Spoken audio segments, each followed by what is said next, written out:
Okay, this is a little video on how to actually fix your dead LG dryer. Mine was plugged in, checked the power and everything. Everything's fine. There's power to the dryer. The control panel just went blank one day when my wife tried to use it yesterday. It fired up as normal, and then the control panel just blanked out. No errors, no nothing, no lights. So I did the usual thing just to make sure the thing's getting power and so forth. No go. The little reset trick with holding down buttons while the thing's unplugged didn't do anything. So the first couple of steps are pretty simple. You have to take off 3 or 4 screws on the back and slide the big back panel off. That's pretty standard. Then the fun part is you have to disconnect all these plugs, and this is actually where I did the most damage, because a lot of these plugs here are basically like single-use kind of plugs. When you unplug them, they destroy the little clip.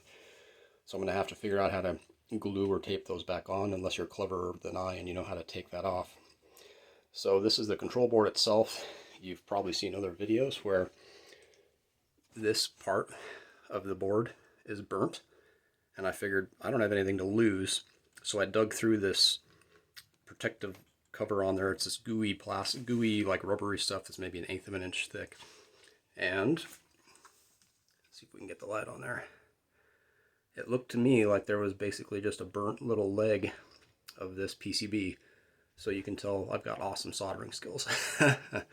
So I just dropped a drop of solder across the legs there. It looked like that little conductor just burnt up, and I couldn't tell that there was a component there or anything, so I just got it as hot as I could with my little soldering iron and dropped that little bead across the 2 copper legs and verified that electricity went from one leg to the other.